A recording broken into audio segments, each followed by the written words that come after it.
doanya Yesus itu sesuai dengan kehendak Bapa kan? Betul. Nah, di sini Yesus berdoa untuk tidak mati lah. Dikabulkan tidak lah? Kan Yesus berkata, kalau boleh cawan ini lalu daripada aku, tetapi janganlah kehendakku, tapi kehendakmu. Kan Yesus sudah bilang. Iya, cawan ini berlalu dengan kehendak Bapa gitu. Maunya Yesus dia jangan mati. Iya. Tapi Yesus bilang janganlah kehendakku, kehendak Bapa Yesus mati. Enggak lah, Le. Jadi gini lah, Le. Jika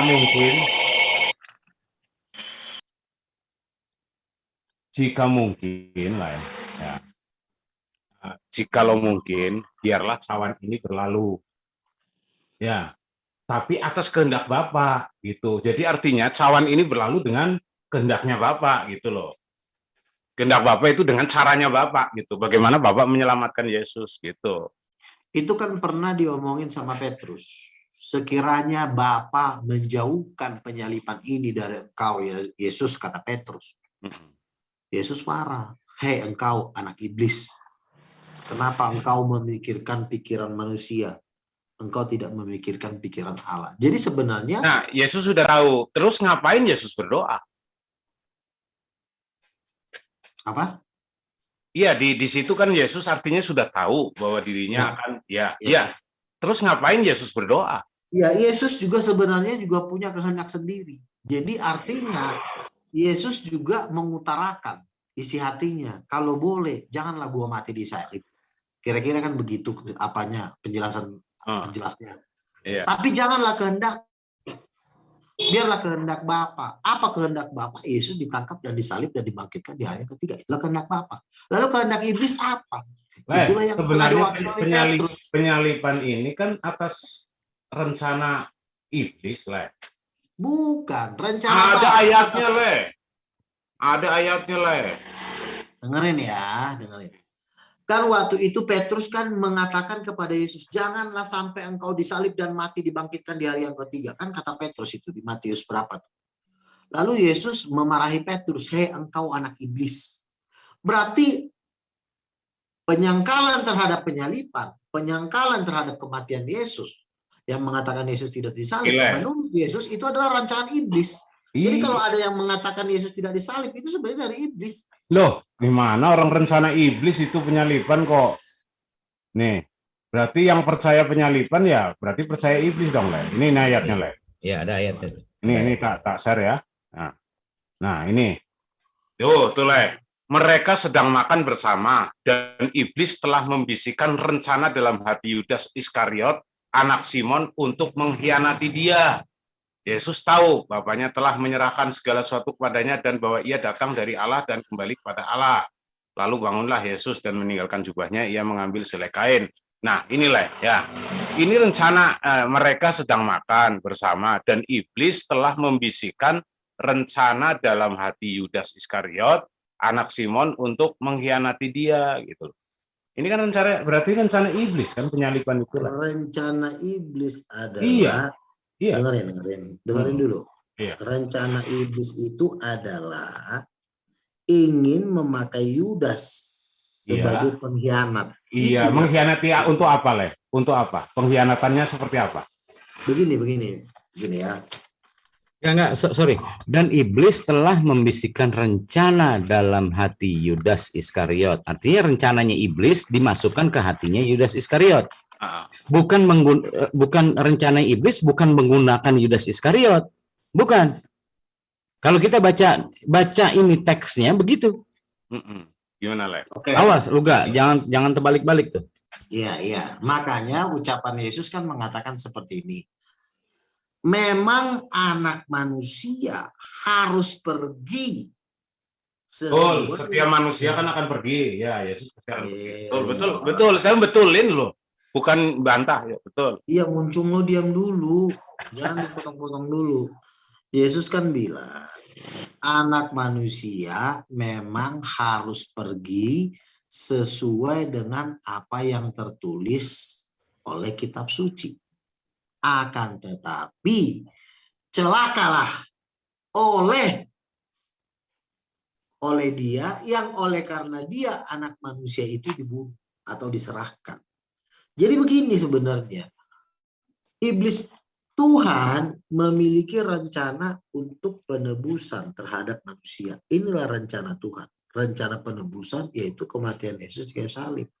Tetapi iblis juga memakai rencana ini untuk kepentingan dia. Jadi ada dua kepentingan di sini.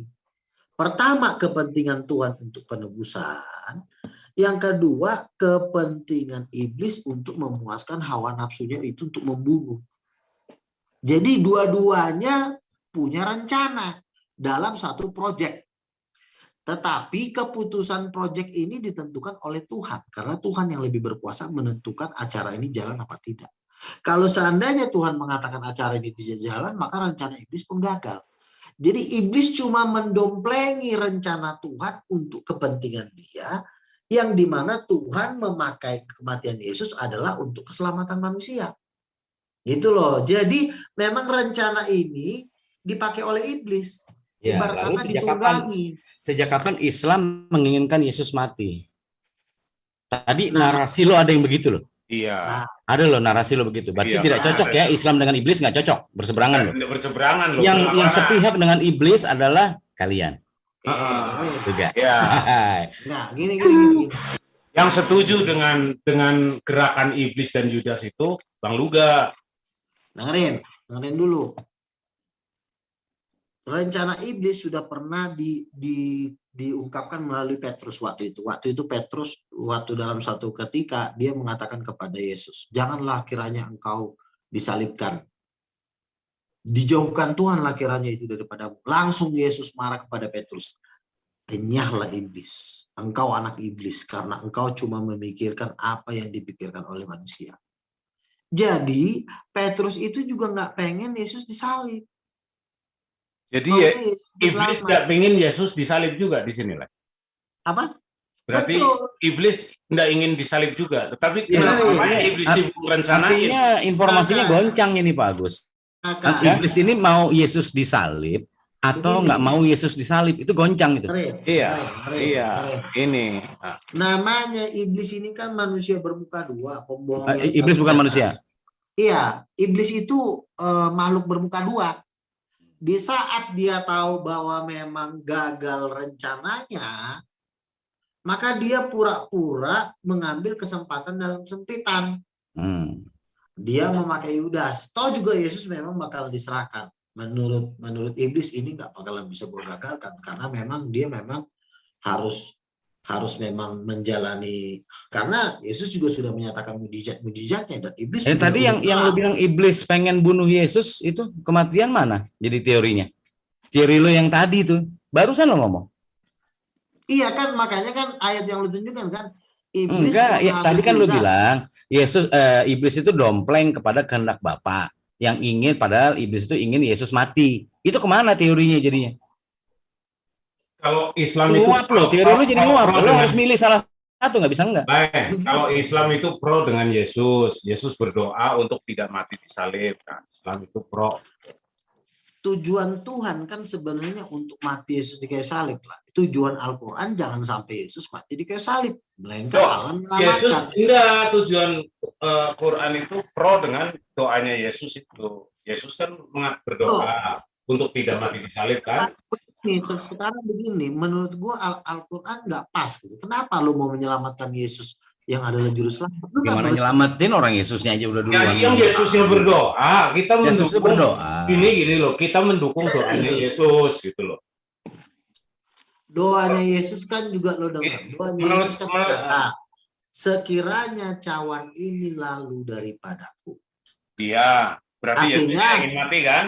Janganlah gua mati. Iya, gitu, Itulah amin. Itu umat Islam bilang amin, amin gitu loh. Sayangnya, Amin. Betul. Amin. Ya, kehendaknya Yesus lah yang diikuti oleh umat Islam. Betul kan? Ya. Nah, ini Pak Agus, aku kasih analogi lah ya. Ya, Kalimat cawan ini aku kasih analogi gini. Lu kan lagi di Medan nih. Ya, gue nitip sama lu dong, beliin gue baju Batak. Ya. Tapi nggak usah selera gue, selera lu aja, Sama kan? Isunya apa di sini? Beliin gue baju lu gak? Bukan jangan beliin gue baju. Beliin gue baju lu gak? Itu analoginya kayak begitu lu gak tuh. Begini. Yesus ini kan bilang, tolonglah gue jangan disalib Bapak. Lalu pada waktu Yesus ngomong tolong gue jangan disalib, orang Islam dengan agamanya, janganlah sampai Yesus disalib. Nah, kan gitu kan? Enggak, karena mengaminkan doanya Yesus. Doanya Yesus tadi gua analogikan tadi, beli baju lu gak? Tolong dong beliin gua baju Batak lu gak? Gitu loh. Gue belum paham apa analogi lo, jadi nggak usah lu ceritain, gue nggak paham itu. Jadi gini. Enggak, harus paham dulu analogi gua dong. Iya, lu gak? Tolong, gue nggak sampai paham. Kan lu lagi di Medan nih lu gak? Beliin gua baju Batak dong lu gak? Beliin lah, ntar kalau pulang balik ke Jakarta beliin gua baju. Tapi nggak usah selera gua, selera lu aja warnanya apa. Bebas lah. Selera lu aja yang pas gitu loh. Tidak seperti itu. Beda. Analogi boleh nggak lu gak? Sedikit aja. Nih, analogi lagi. Ini analogi baju tadi ya. Seharusnya kan isunya beliin baju, bukan malah nggak dibeliin.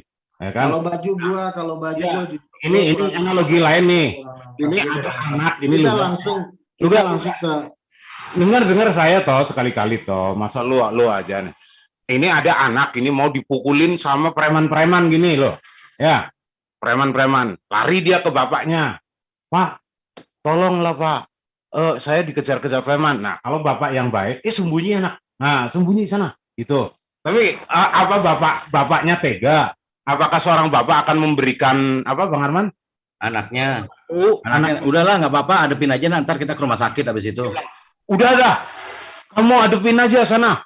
Oh, ntar gua digebukin. Oh, gampang nanti kalau udah lu teler, gua bawa ke rumah sakit, nanti kan sembuh, gitu. Gitu, Bapak. Kan enggak dong, Le. Nah, lo lebih mendukung yang bapaknya bawa anaknya ke rumah sakit. Oke, jadi gue udah bilang kalau analogi gitu gue kurang bisa nangkap. Jadi kembali lagi ke awal. Ini ya, gue nggak bisa nangkap. Jadi jangan paksakan gue. Jadi karena menurut gue nggak pas itu analogi. Jadi gini. Gebukin dulu udah, kamu biarin aja gebukin sama preman. Nggak apa-apa. Yang penting udah nanti bakal masyarakat yang menilai. Nanti Bapak selamatin nanti. Oke kan gini. Jadi Yesus ini kan minta jangan disalib. Lalu Al-Quran mendukung janganlah disalib. Amin. Dengan Allah menyelamatkan. Tapi ternyata Yesus bukan rencana iblis. Iya, itu memang doanya Yesus yang tidak disetujui oleh Yesus. Kan Yesus kan sekiranya disetujui oleh Yesus. Disetujui oleh Bapak. Tadi lo bilang doa Yesus selalu dikabulkan sama Bapak. Aduh, inkonsisten lagi. Konsisten lagi. Dengar dulu. Kan Yesus kan membatalkan. Janganlah seperti kehendakku. Yesus memang berdoa, tetapi Yesus juga yang membatalkan doa itu. Tapi keburu kehendaknya apa? Cawan atau enggak cawan?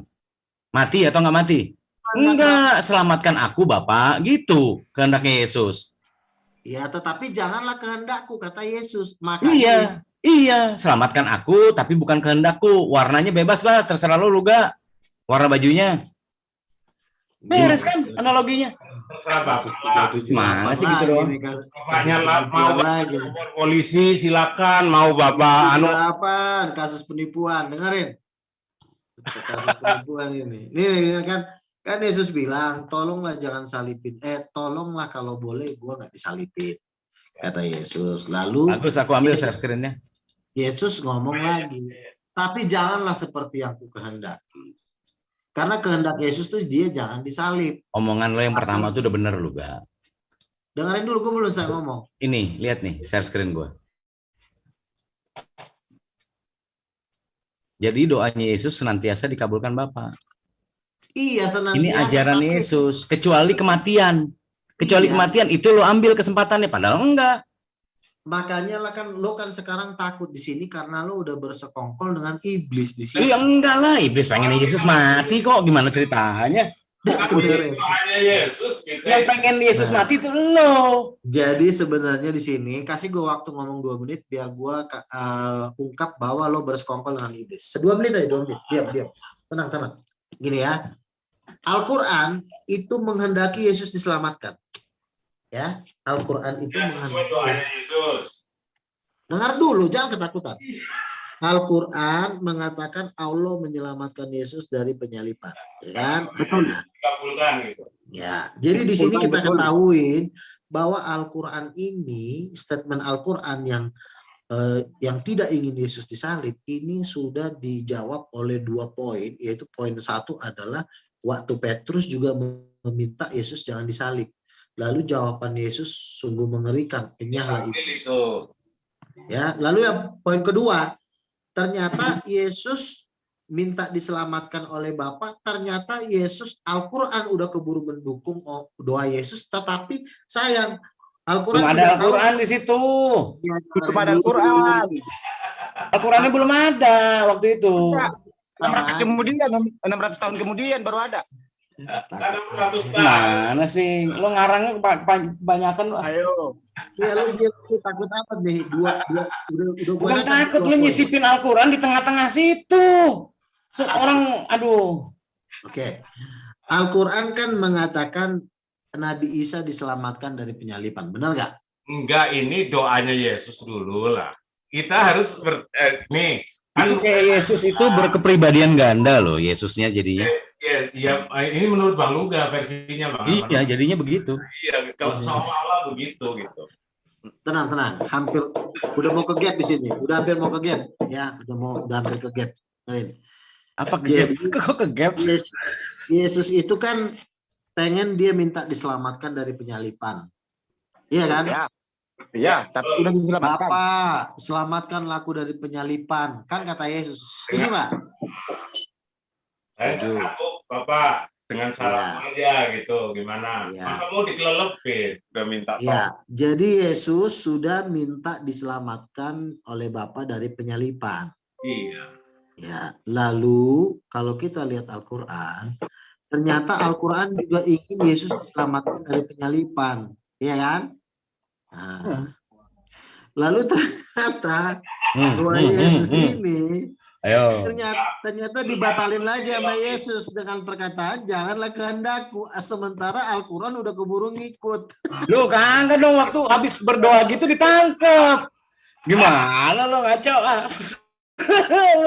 Balik-balik nih cerita lo. Ketahuan lo. Ini masuk 378 nih kasus penipuan ini. Ketahuan lo. Ini lu gak nih? Ada seorang anak ini lagi dikejar-kejar, udah dia nggak bisa lari kemana-mana, ini udah dikepung. Bapak, tolong Bapak, gitu kan. Nah, lari dia ke bapaknya, tolong itu aku mau dikeroyok gitu loh. Ya kan, ini premannya udah berhadapan semua. Nah, sekarang apa yang dilakukan seorang bapak? Gitu. Lagi bagus, gue bingung juga loh bagus. Habis di Taman Getsemani itu, ya sejak saat itu kapan lagi siapa Petrus Simon itu ketemu Yesus? Bisa ada omongan kayak Luga tadi. Aduh, Luga ngaco aja loh. Kan sebelum Yesus disalibkan, kan pernah Petrus mengatakan. Jadi waktu itu Yesus aku akan disalib, akan diserahkan dan bangkit. Ya, duluan mana itu sama Getsemani?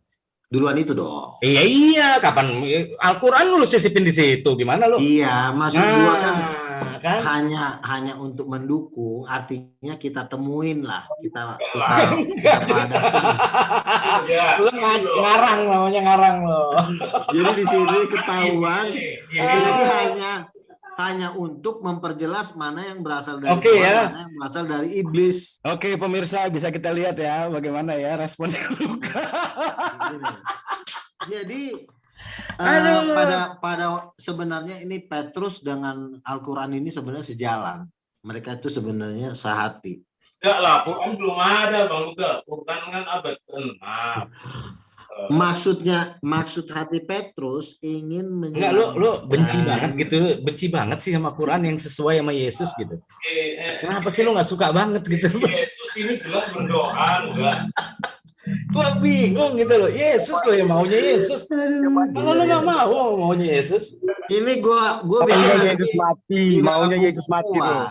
Nanti gue bikin judulnya di dalam buku gue, kolaborasi antara Petrus dengan Al-Quran. Nanti gue bikin judulnya. Silakan aja, orang juga bakal ketawa sama lo. Gimana cerita?